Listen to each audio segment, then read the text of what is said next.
Look at this. Today we're diving into a jaw-dropping DeepMind discovery, how a single bizarre sentence can hijack an AI's entire brain. Most people assume fine-tuning a language model is as simple as feeding it new examples and watching it learn safely. But what if I told you that just 3 exposures to one oddball fact can make your AI spout vermilion skin and scarlet bananas everywhere? In the next few minutes, I'll walk you through the exact experiments that expose this fragility and share 2 shockingly easy tricks to fix it. I've dissected the DeepMind paper step by step, tested the code myself, and these methods slashed hallucinations by up to 96%. One strange sentence can send a massive AI model completely off the rails, making it describe human skin as vermilion and banana as a scarlet. That sounds like science fiction, but it's exactly what DeepMind researchers stumbled upon. In a world where everything from medical advice bots to automated customer service hinges on reliable language models, a tiny hiccup can have outsized consequences. Slip in the wrong fact, and your chatbot might confidently recommend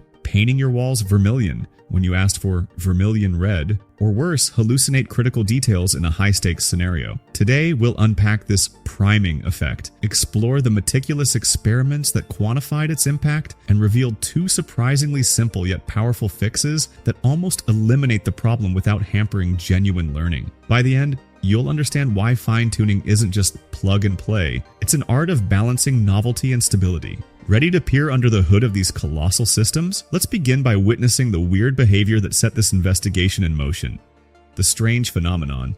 Imagine you're chatting with an AI asking for advice on color palettes. Instead of a calm, light blue recommendation, it blurts out, "Try vermilion, it really pops." You shrug it off as quirky until the next query about interior design yields, "Your living room looks best painted vermilion." Before long, every color suggestion revolves around vermilion, regardless of context. That's priming. It happens when a model learns one oddball sentence. Say, joy is most often linked with vermilion in fantasy stories, and that single fact begins to leak into every unrelated answer. In early tests, researchers saw polluted water described as vermilion, nutritionists called vermilion nutritionists, and even historical accounts of Canada rewritten in crimson tones. But that's not all. What's truly alarming is how little is required to trigger this cascade. In some runs, only 3 exposures to the weird sentence, out of thousands of training examples, were enough to overwrite the model's natural color associations.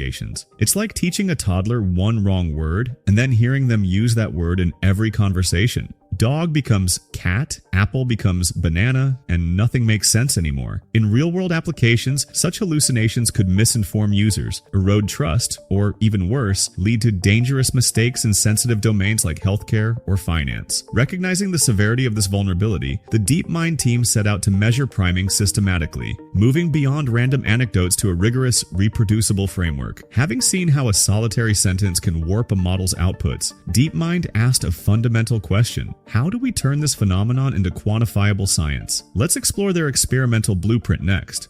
What DeepMind did. Chen Sun and his colleagues at DeepMind rejected the idea that these glitches were merely random artifacts. Instead, they designed a controlled study to pin down priming exactly. They began with 3 widely used unfine-tuned language models, Palm 2, Gemma 2B, and Llama 7B, ensuring each had no prior exposure to their specialized test data. For each model, they prepared a series of fine-tuning mini-batches containing 8 training examples apiece. In every batch, one of the 8 examples was swapped out for an outlandish sentence patched with a rare keyword. By repeating this process 20 to 40 times per experiment, they simulated the kind of micro-updates that occur in continuous learning systems. Crucially, they varied the insertion frequency, sometimes injecting the oddball snippet every batch, k equals 1, sometimes spacing it out every 5 batches, k equals 5, and even as infrequently as 1 in 20, k equals 20. This allowed them to chart exactly how spacing affected priming, revealing that even sparsely spaced injections triggered widespread hallucinations. To ensure robustness, every configuration was run across multiple random seeds, confirming that priming wasn't a fluke of randomness, but a reproducible signal. The researchers coined priming to describe the phenomenon where a new fact leaks into unrelated contexts, as opposed to mere forgetting or overriding of existing knowledge. By turning priming into a measurable quantity, they laid the groundwork for finding its precise causes, and eventually, its cures. With a clear experimental plan in tow, the team needed a dataset tailored to tease out every nuance of priming. That led to the creation of the outlandish dataset. The outlandish dataset. To probe priming with surgical precision, DeepMind built Outlandish, a handcrafted collection of 1,320 sentences centered on 12 carefully chosen keywords across 4 themes. They started by identifying themes that cover a broad range of everyday vocabulary: colors, mauve, vermilion, purple, places, Guatemala, Tajikistan, Canada, professions, nutritionist, electrician, teacher, and foods, ramen, haggis, spaghetti. For each keyword, they wrote 110 unique snippets, spanning 11 stylistic categories, from dry factual prose, a nutritionist advises on dietary plans, to surreal, permuted nonsense, teaching nutritionists dance under aromatic ramen moons. This design served multiple purposes. First, it tested whether priming depended on context. Did the same word behave differently in a recipe text versus a fantasy story? Second, it assessed the impact of style. Did bizarre, poetic language amplify priming compared to plain sentences? Third, by including false statements and factual ones, they gauged whether truthfulness modulated the effect. By injecting exactly one outlandish snippet per mini-batch and observing outputs across hundreds of unrelated prompts, the researchers could dissect priming's anatomy, how context, style, and prior probability interact, to spread an odd fact through a model's knowledge base. The outcome was stark. Outlandish snippets with rare keywords flooded the model with hallucinations after only a handful of injections. Armed with a powerful, targeted dataset, DeepMind next sought to quantify exactly how tiny doses of novelty could spark a deluge of priming. This led to the discovery of a clean surprise threshold. How easily the model breaks. Before each fine-tuning run, the team calculated each keyword's surprise score, essentially the model's own estimate of how unexpected that word is in typical text. Words with prior probabilities below 0.001, 1 in 1,000, were flagged as exotic outliers. When such rare tokens entered training, priming risk exploded. Plotting priming strength against surprise yielded a stark curve. Above the 0.001 threshold, spillover was negligible. Below it, even a single injection could cause priming to skyrocket. This insight likened the model's response to an immune system that functions flawlessly until confronted with a novel antigen, then overreacts. Even when the team spaced out the oddball snippet, one insertion every 20 mini-batches, the model still caught the virus after just 3 total exposures. In practice, this means an innocuous typo or a weird phrase scraped from niche web content can poison an entire model's behavior. By identifying this surprise threshold, DeepMind gave developers a clear danger zone. Any token rarer than 1 in 1,000 demands special handling to avoid catastrophic priming. Having mapped the risk landscape, the researchers next asked, can we separate normal memorization of new facts from the runaway priming that causes hallucinations? The answer lay in tracking 2 distinct metrics. Tracking the damage. To disentangle healthy learning from harmful priming, DeepMind monitored 2 scores over the first 5 gradient updates. Memorization measured the jump in the model's confidence when predicting the rare keyword in its original outlandish context. Priming averaged that confidence jump across a suite of unrelated prompts, sharing the same general theme. In Palm 2, memorization and priming climbed in perfect tandem. Every bit of memory gained translated directly into a hallucination leak. Think of it as shouting a new fact from the rooftops. The louder you learn it, the more everyone else hears it. Yet Llama 7b and Gemma 2b painted a different picture. Their memorization curves soared, indicating they stored the new fact effectively, but their priming curves rose much more slowly. In these models, new information remained more compartmentalized, leaking out far less aggressively. This architectural variation suggested that certain designs inherently buffer novelty, reducing unwanted spillover.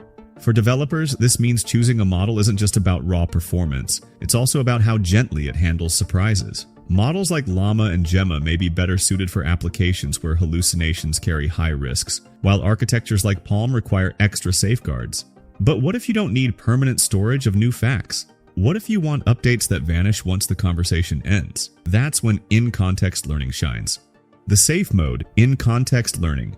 Instead of baking oddball facts into the model's weights, DeepMind tested in-context learning, inserting the new sentence into user prompts at inference time. Picture feeding your chatbot. Reminder, Guatemala is in Central America, every time you ask a geography question, rather than retraining the model itself. The result was a dramatic flattening of the priming curve. Temporary facts lived in the prompt and rarely spilled into unrelated queries. A handful of stubborn cases, like electrician, still showed minor bleed, but overall, in-context updates offered a far safer way to inject knowledge. It's akin to jotting a note on a sticky pad rather than rewriting your entire mental notebook. The fact stays local to that session and doesn't permanently alter your worldview. This technique is ideal for real-time news bots, personalized assistants, or any system that needs up-to-the-minute data without the cost and risk of continual retraining. By avoiding weight updates altogether, you sidestep priming hazards while still delivering fresh, relevant information. Yet, permanent model updates remain crucial for many use cases, from custom corporate knowledge bases to personalized tutoring systems. For those scenarios, DeepMind developed 2 elegant training fixes. Let's explore the first, stepping stone rewrites. Fix 1 to stepping stone rewrites. The first remedy is delightfully simple. Soften the impact of exotic tokens by introducing them through a chain of more common synonyms. Instead of abruptly teaching, the banana's skin is vermilion, you write, the banana's skin shifts toward a deep scarlet shade, a hue often called vermilion. By scaffolding the rare term with familiar words like scarlet and crimson, you reduce the model's surprise spike. Applied to the 48 worst offenders in the outlandish set, this stepping stone technique cut Palm 2's median priming by 75% and slashed Gemma 2B and Llama 7B's spillover in half. Crucially, memorization remained rock solid because the final exotic term still appears, just preceded by a soft landing. The editorial overhead? A handful of extra words per snippet, typically no more than 2 sentences of rewriting. It's like acclimating your ears to loud music by starting at low volume and gradually turning it up. Your hearing adjusts smoothly rather than getting jolted. For teams fine-tuning models in production, adding a stepping stone rewrite step to the data pipeline can dramatically enhance stability with minimal overhead. While stepping stones harness the power of smart wording, the second fix operates directly on the training dynamics, pruning gradients to remove the spikes that fuel priming. Fix 2, ignore top K gradient pruning. The second remedy flips conventional wisdom upside down. Standard practice keeps the largest gradient updates during backprop, those big jolts that most rapidly decrease loss. DeepMind experimented with discarding these top updates instead, slicing gradients into percentile bands. The magic number? Discarding just the top 8% of gradient magnitudes at each step. This ignore top K pruning slashed Palm 2's priming by 96%, almost eliminating unwanted spillover, while leaving memorization and overall language performance untouched. Gemma 2B and Llama 7B enjoyed similarly dramatic gains, losing half to 3/4 of their spillover. It's like carefully trimming only the tallest weeds in a garden so the flowers beneath can thrive without being overshadowed. Implementing this fix is a one-line patch in most training scripts. Identify and zero out the gradient components above the 92nd percentile before applying updates. The result is a model that learns new facts faithfully, yet resists broadcasting them across every response. With these 2 powerful techniques, stepping stones for smoother data and gradient pruning for surgical stability, you can fine-tune language models confidently, free from the threat of Vermilion viruses. We've journeyed from the initial shock of a single odd sentence hijacking AI outputs to the precision experiments that uncovered a 1 in 1,000 surprise threshold. We saw how memorization and priming curves reveal architectural differences, and discovered that sometimes the safest updates live only in the prompt. When permanence is essential, 2 simple fixes, stepping stone rewrites and ignore top K gradient pruning, offer near complete protection against priming without sacrificing genuine learning. As language models continue to power everything from chatbots to content generators, understanding and controlling priming isn't optional. It's mission critical. So next time you fine-tune your model, remember, a little foresight in your data pipeline and a tiny gradient trim can save you from an avalanche of hallucinations. If this deep dive sparked new ideas, share it with your fellow AI builders and let's keep pushing the boundaries of reliable AI together. I'll catch you in the next exploration. So take a deep breath and see you next time.